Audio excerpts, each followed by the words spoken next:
Well, here we are again, after all this time. My first video on tonight's topic, Hi, I'm Mary, was published on December 13th, 2017. That was quite a while ago, and a lot has happened since then, including what many of you have been asking me about, the ending. That's right, this web series is now complete. It's done, finished, ready for you to view in its entirety. You honestly don't even need material outside of YouTube to understand and follow along, and I encourage you to watch this series yourself before seeing any of what I have to say. Really. I've made a whole chronological playlist for you that's available in the video description below and will also be in the pinned comment. You can pick up where you left off, or, if you're new to it, you can watch from the beginning. It's only 2 hours, 8 minutes, 22 seconds. You can see the whole thing, come back for my video, and still have plenty of time left in your night. I also urge you to watch it before coming to me because its status as a short completed web series means I'm not going to be doing a blow-for-blow summary. We're not keeping up to date on something in the works. We're going for pure post-credits analysis here. My video is going to be shorter than you're used to due to the length of Hi, I'm Mary and the cohesive nature of its action from beginning to end. If you don't watch the project itself, you're going to be missing a lot of context and the genuine experience. It is worth your time, so really, go do it. I'll be here. Come back after the final video in the playlist. All good? Excellent. I hope you enjoyed the ride, and if you've been watching unfiction projects for a while or have spent some time enough with me, you may already suspect what that was all about before we even get to the breakdown.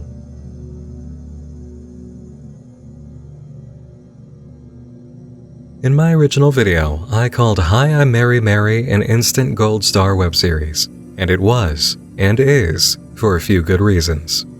From an immediately engaging setup to very impressive effects work and, as of this moment, a timely and well-executed finish, this project succeeds as a stellar example of work that can be done in this field even if it's just you, some video programs, and your house. It also presents its ideas in very visual terms, which is something I suspected it was doing from the start and very much feel at its end was the goal. Hi, I'm Mary is a horror story, but it's also a very human story, one that many people who discover it may recognize or even empathize with. Those who analyze horror in both a project-focused sense and an overall historical view of the genre have come to see a pattern. Many of our monsters bear a resemblance to the genuine everyday fears that we have. They're not just horrible fears from the darker recesses of our minds. They're reflections of our minds. We've been doing this since the golden age of the slasher film, but it's evolved to include depictions that are much more symbolic in nature than reflective. Hi, I'm Mary is, actually, one of the most symbolic unfiction projects that has ever come across our view. And if you did your due diligence and actually watched it like I told you to, that's not really going to come as a surprise, because this series walks the line between symbolic and reflective monsters. Let's look at the very beginning again, our setup. Mary introduces herself and we see her through her fingers, an image of fear and insecurity. She doesn't know if she's reaching anyone, but she's trapped in this house. It appears to be her parents' house, which means it's her family home. Doors and windows won't open or break. She's alone and can only record herself, upload, and hope that someone, somewhere sees it. Throughout this portion of the video, it's totally quiet. That changes when Mary explains what happens at night. The sound comes on and we're introduced to a monster. From this point, regular sound can be heard, even in daytime footage. This is enough to get suspicions going about the nature of the story we're about to follow, but the second video, Dislikeness, really mounts the evidence. Mary informs us what she's learned, and the list includes the fact that the lights only work sometimes at night. She's also found a picture of herself, says she doesn't look good in it, and then what happens? We have a scene of Mary at the bathroom sink where a new monster appears. A woman in a form-fitting dress and a pretty lady mask, showing off and laughing at her. Meanwhile, we have shots of Mary trying to fix her picture. A statement at the end says, almost without being seen, "She's so much prettier than me," followed by, "I want to break the mirrors." When we have moments in storytelling that deliver a point or serve a theme, there are decisions to be made about how much we show to reveal that point. Let's take a moment to think about the bathroom scene alone and imagine it was only that, plus the statement at the end, "I want to break the mirrors." This approach would have delivered the message for those who understand there's greater symbolism at play than just some kind of demon in the mirror. Adding everything else into the mix turns a subtle approach into something much closer to a full-on statement, making it more reflective than symbolic. We can tell from all the clues here and even those from the first video that Mary has very low self-esteem regarding her appearance. She is not secure, and for her, not being as pretty as the vision in the mirror is a literal monster. Every code has its cipher key, and this is the key for the whole project. Mary's house is not a house, it's her brain. This is a concept that is familiar in psychology and art. The home and all its rooms, layers, and elements are very deeply tied to the mental state. Ever hear the expression, clean home, clean mind? There's a reason for it. Mary's house is haunted, clearly, and even when it's daytime and she can see through the windows, she can't leave. We are watching the story of a person who cannot leave their own mind, which is infested with tormentors. So, if the house is her brain, what are the monsters? Go ahead, say it. Okay, some of you said mental illnesses, some of you said fears, and some of you said worries. You're actually all correct. That's why it's accurate to simply call the monsters what they are. Monsters. If it's a temporary monster, a wandering monster, or one that's been haunting the place as hard as it can and will always try to appear in this house, it's still a detriment to the health and operation of the home, a problem in the mind, a mental illness, a fear, a worry. You get the idea. All that silence in the opening video and unwillingness by Mary to show much of herself before the monster reveal is symbolic of the silence seen in those with problems at home. That silence only broke when we were shown a glimpse of one of the problems, a sign of opening up by Mary that rolls us right into a position of being able to hear her going forward. Because now, we're aware this person is not okay. They gave us a look inside. Everything that happens from here is part of the condition Mary is in due to the monsters infesting the house. Her inability to leave even when it's daytime, her inability to really be productive, her inability to sleep because, monsters. Even the light working only sometimes is a sign. You're not always going to be able to keep a mental tormentor at bay. She ends up making a collage of famous women named Mary, an activity we can easily see as an identity exercise, associating herself with figures who were important and remembered. Not even that really helps, because at night, the terrors can still come, and as she says, "This place is draining me." The more things continue in this way, with Mary just trying to survive until the doors magically open, the more things get worse. The outside taunts her. She ends up surrounding herself with lights at night asking if this is really her life now, and when she does consider confronting whatever nasty thing is living in the basement, she gets scared off. Throughout the rest of the series, we see the stages a lot of people undergo who have monsters in their house. For the most part, even as she suffers, Mary endures. There are better days and there are worse days. Sometimes she tries new things to combat it, including putting on makeup and a new outfit to confront the mirror monster. She gets lights prepared and finds hiding places to survive at night when the haunting gets really bad and the worst of the creatures look for her. She tries to convince us she's okay, saying, "I'm doing well," right after we see her in pain. So if Mary's house is her brain and her monsters are her issues, what is the meaning of the garden? Exactly what it's presented as: an escape. It's a place to run and ignore what's wrong with the house rather than doing the work to confront it. It could be a place to recuperate, be reminded that freedom can be accessed whenever she likes if she gets the doors in the house open, but we see shortly after its introduction that Mary begins relying on it entirely.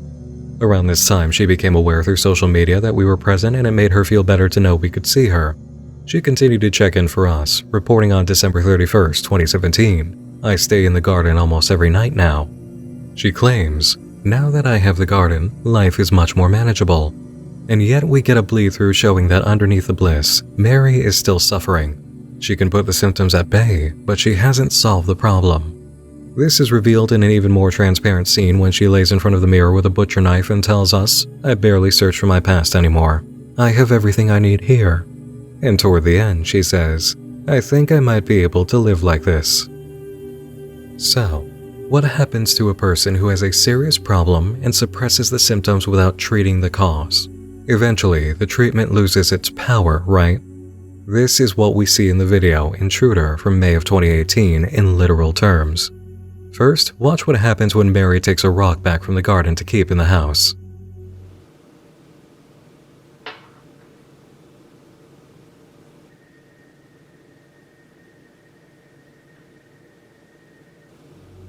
Mary has tested how viable running away is against the source of the problem, and it made that rock fade without hesitation. Thankfully, some light does show through in the form of a new figure, the woman in white appearing in the garden. Mary can't hear what she's saying, but she can face her. Shortly after this, a confrontation with Mary's main monster pushes her directly into the garden. The situation now has an automatic response, but as we were shown earlier, the garden is losing its effect. Mary reports that now it's rarely sunny, and sometimes it's all just water. At other moments, she finds broken, abandoned items in places. She recognizes something is wrong, and shortly after this, she loses touch with viewers online.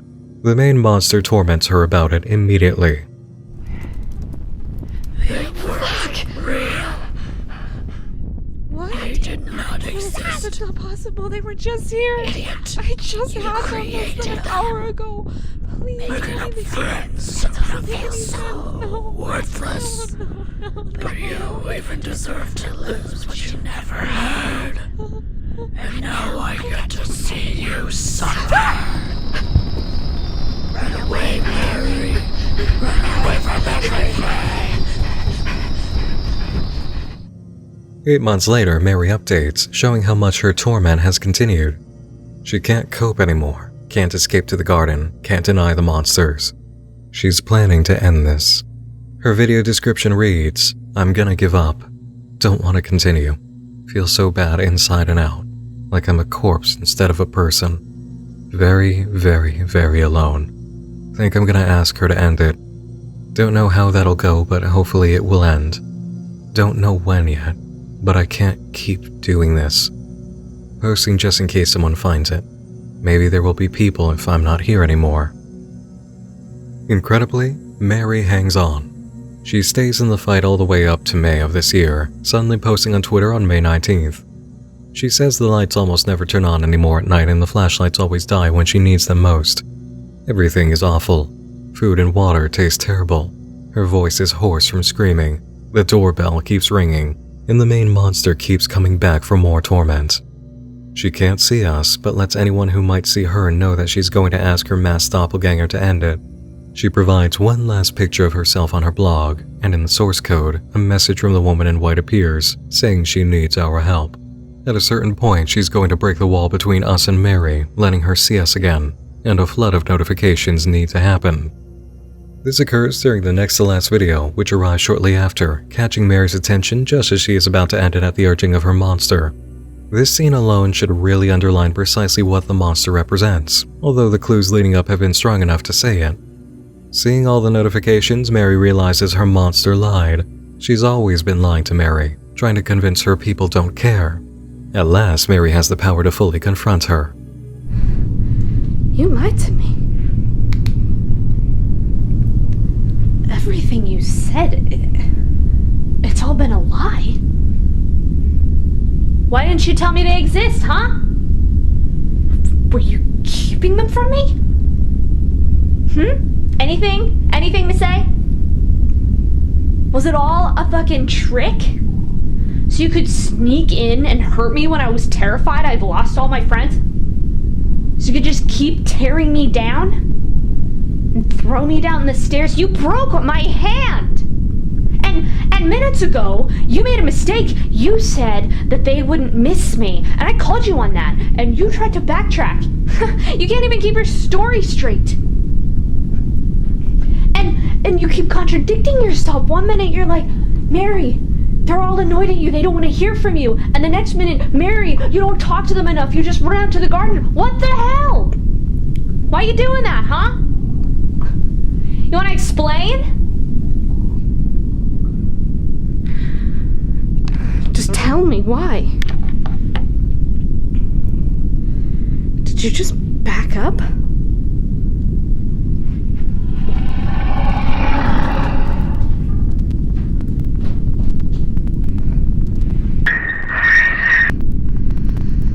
Despite the sudden shift in reality that threatens to bring her to the garden, Mary continues chasing her monster. She's now actively, confidently looking for answers and tackling the problem head-on. When it comes around and pushes her out anyway, Mary runs around trying to get back, wanting to continue this conversation. Eventually, she comes across the floating mass of dark energy that inhabits the house, has a conversation, and ends up in a direct head-to-head meeting that drives her through all the memories of torment. In the midst of being re-immersed in the whole experience she's lived through, Mary finally hears the woman in white.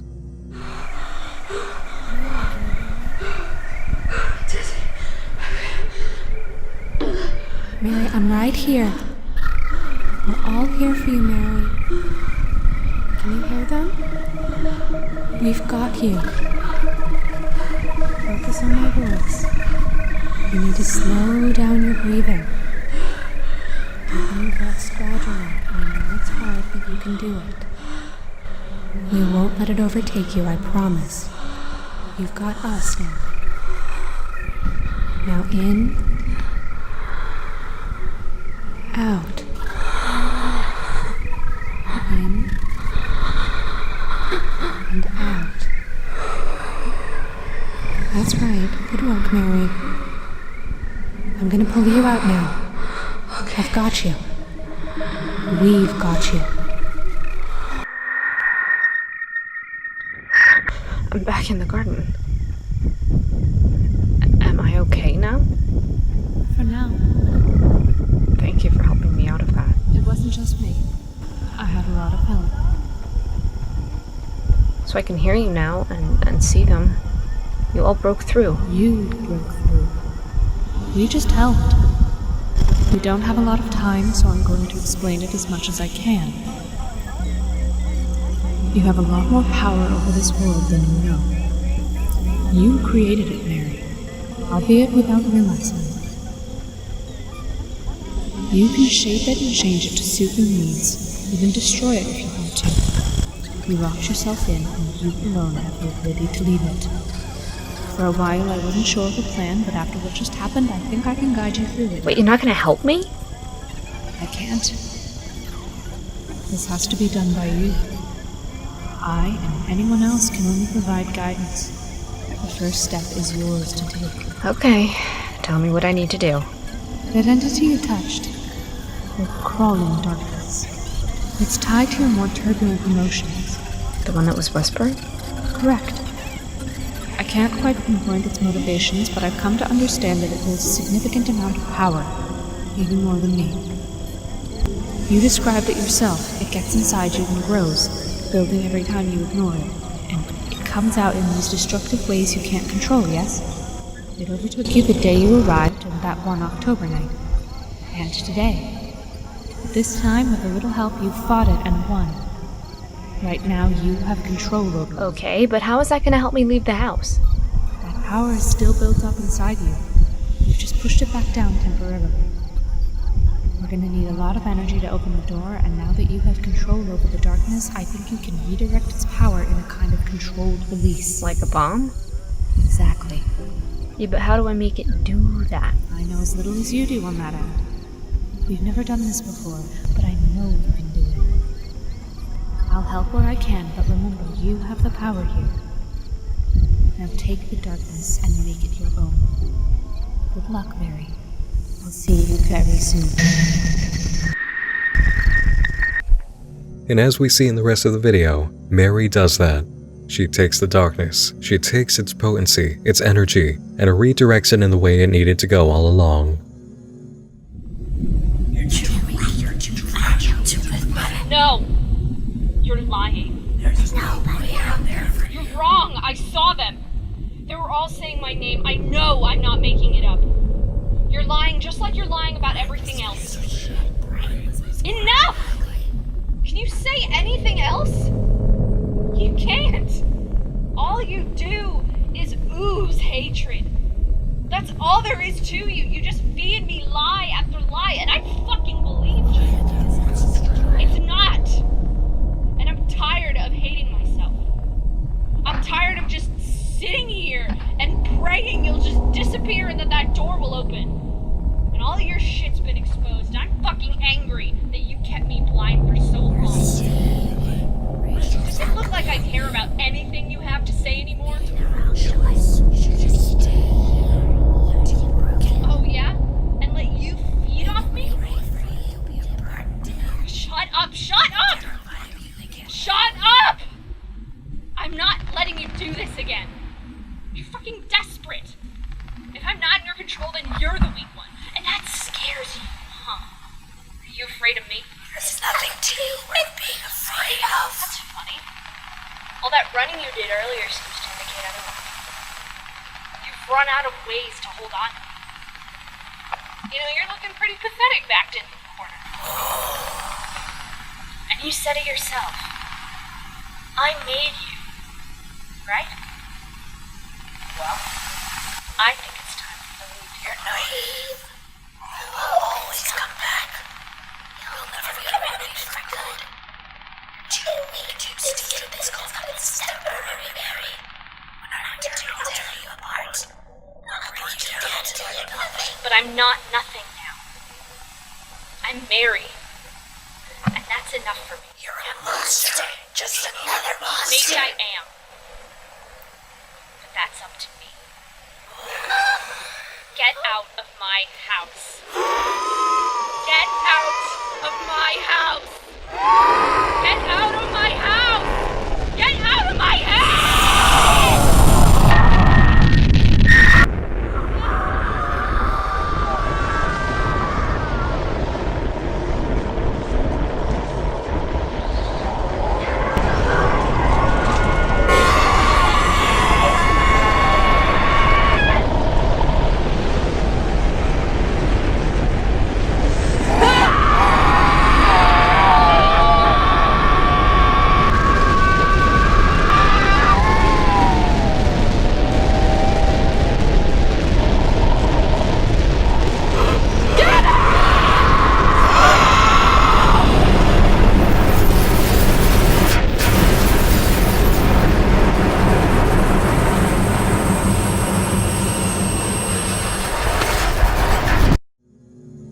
With the darkness withdrawn, Mary wakes up in the house, goes upstairs, and finds a rock from the garden. But even better, the door is finally open. Mary provides us with one last video on May 31st, 2020. Goodbye. A good goodbye. She gives herself some rest, she takes a shower, she looks at herself confidently in the mirror, tries on new clothes, puts on makeup, she gets a backpack ready to go outside for an extended period, and before going, she decides to pay some visits. One to the mirror monster, who's banished and replaced with her legitimate reflection, and one with a stalking figure in all black, promising that things are going to be easier. Then, a visit that nails down everything we've seen building, outside with us. I don't feel like the same person I was yesterday. Something changed. I hope it's a good thing. I don't know if I even understand what the hell happened last night. It doesn't matter, though. The door is open. I'm not locked in anymore. And I have something I didn't have before, and it doesn't scare me like I thought it would. I'm not one for talking about myself. I think you all know that. But I think some thanks needs to be said. To all of you. You stayed with me even when I pushed you out and when I lost all faith in you. You didn't need to do that, but yet you did. I don't think any of you realized just how much that meant. You didn't even need to do anything you couldn't have. What could you have done that I would have even listened to? I wasn't listening to anyone. You all broke through. And I can't thank you enough for that. She'll come back. I'm sure of it. Could be as soon as tomorrow. It's not going to be easy, but I'll be ready for her. I'm not running away and hiding anymore. I'm going to fight back. Even if it's just a little bit.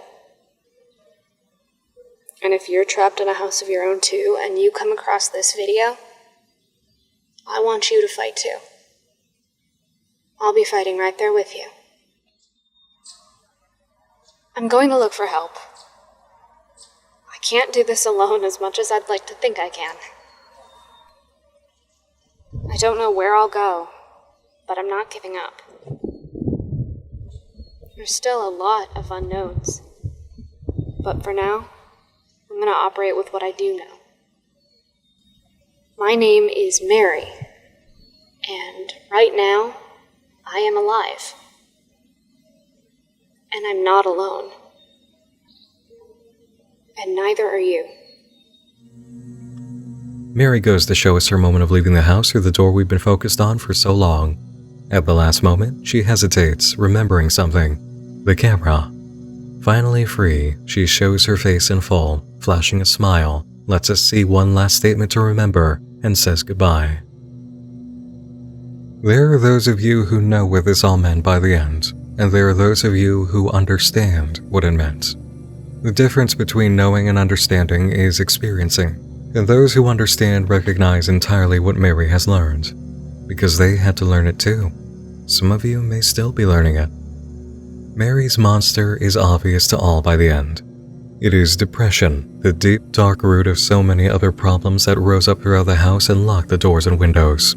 This whole project is the story of a person's journey surviving, fighting, and learning to understand and overcome depression and monsters of the mind, presented through a horror series. Depression, anxiety, mood disorders, self-image issues. They are hell. Everyone knows that, truly, and those who have experienced them or are going through them understand that.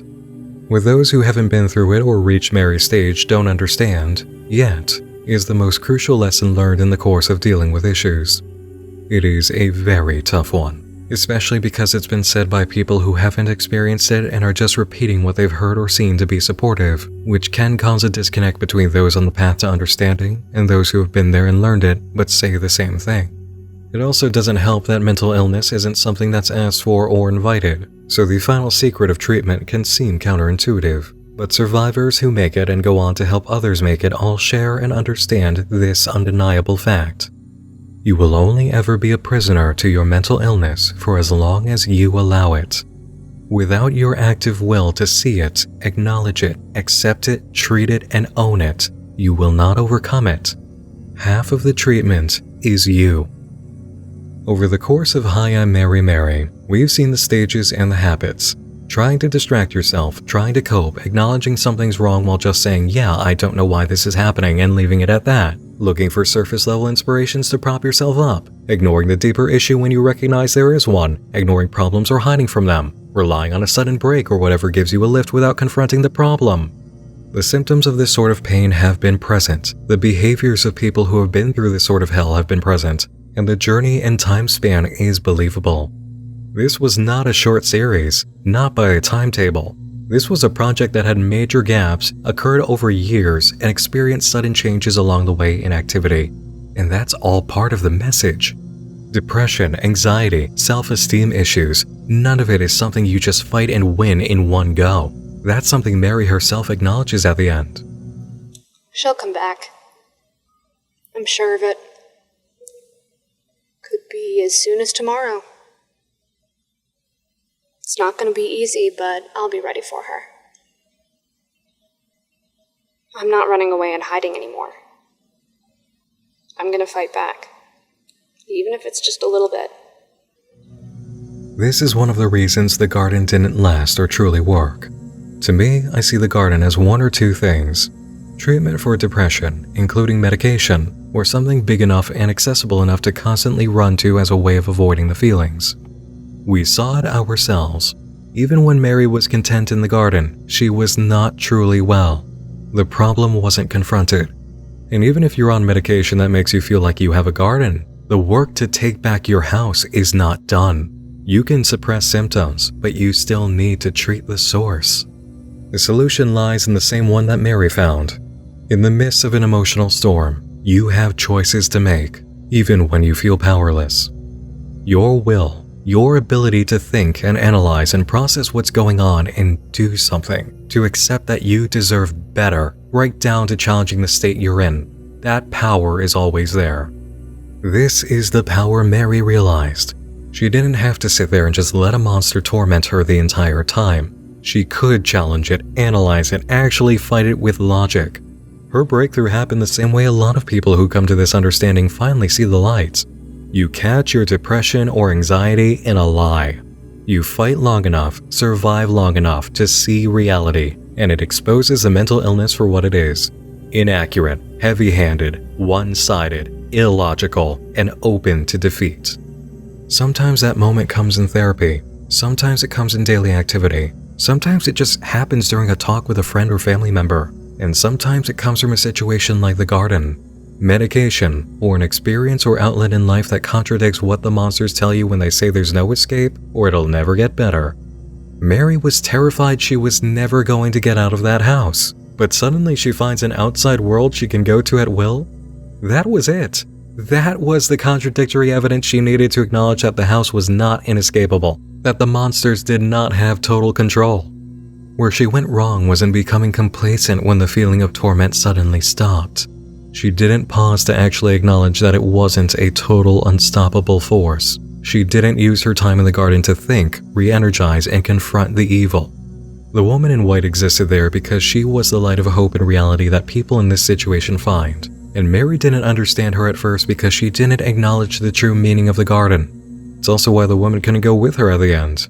You could call the woman in white a spirit of revelation on Mary's journey, who was only open to being heard once Mary caught the monster in a lie that shattered its hold over her. The final few seconds spent with Mary really captures the message to take away from this. Yes, she's better and she's ready to go out. And she still has her depression, her self-esteem issues, her monsters. It's in her face as much a part of her as her veins. But she has taken control and is doing everything in her power to recognize how strong and capable she really is. Even while on the other side of things, she's going to get help, continue to improve, and be ready to push back whenever the monsters return. Because they will. She knows they will, and they often do. But that's the thing about owning your home. You can always kick intruders right back out. Hi, I'm Mary is an achievement. It opened strong, it continued strong, it acknowledged breaks and those breaks worked entirely for the storytelling. It finished strong, and it had some of the best effects work in this whole field. A girl, a house, a camera, maybe a friend or two, and some effects work, and look what she achieved. Applause to you, Mary. Congratulations to you, and all those who helped you in this. Immense gratitude to you for your storytelling, your dedication, and your courage in telling such a difficult tale. This was a raw story to tell, and certainly a tough one to be the center of as performer, writer, and director. You really put yourself out there for this, fought to make it, and got the job done in a way that feels awesome. And there may be a whole lot of people out there who you just gave the courage and understanding to take back their own houses too. You've done an incredible thing here, Mary, and you should feel proud. The power of the work done for this project is obvious, and I imagine that in this moment, you're not just as proud of this creator as I am, you're also inspired. We have incredible ability online to create and bring all forms of art to audiences that may help them in ways we'll never know.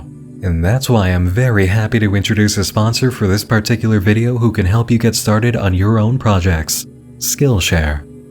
Everything I've done as part of YouTube was empowered by learning online, and on Skillshare you'll find an online learning community with thousands of inspiring classes for creative and curious people. There's a wide world of lessons designed for real life and all the circumstances that come with it. Lessons to help you stay inspired, turn your inspirations and visions into something tangible, and introduce you to a community of others exploring their newfound skills. And if you're inspired but don't quite know what direction you may go, there are experiences to help you discover. Here's Creative Breakthrough, 8 exercises to power your creativity, confidence, and career by Danielle Crissa, who explores the aha moment and finding those ways you can catch creative lightning in a bottle. And once you've got a vision or idea in mind, there's a major variety of classes for anything you might be interested in learning to help bring it to life. And I've got a few suggestions that may help. iPhone Filmmaking. Create cinematic video with your phone with Caleb Babcock and Niles Gray. Hand coding your first website. HTML and CSS Basics with Rich Armstrong. And Storytelling 101. Character, Conflict, Context, and Craft by Daniel Jose Older. Skillshare is curated specifically for learning, meaning there are no ads, and they're always launching new premium classes, so you can stay focused and follow wherever your creativity takes you. All of Skillshare is open to you for less than $10 a month with an annual subscription. The first 1,000 of my subscribers to click the link in the description will get a 2-month free trial of premium membership so you can explore your creativity. Thanks to Skillshare for sponsoring this video and providing this opportunity to Nightmind viewers. And thanks to all of you, not just for viewing, but for any moment in which you've helped someone like Mary. She did a lot of tough work on her journey, but it can't be denied that when someone is struggling, the greatest help you can provide is being a person who does not give up on them. This is the power you have to help those fighting to take back their homes, and it means the world to them. Thanks again, everyone, and thanks to all my supporters on Patreon, who are often my lights in the dark. You keep Nightmind running and keep me believing, and I'm always proud to show your names in these videos. If you'd like to support the channel, you can do so for as little as $2 a month, adding your name to the list and giving you access to the Patreon community. Anything at all helps, even if it's just once. That's it for tonight, everyone. Thanks for coming by the office again this evening. Once more, I'm Nick Nocturne, and like that notification that lets you know you're never over and you're never alone, you'll be seeing me again real soon. Take care, know that I believe in you, and sleep tight.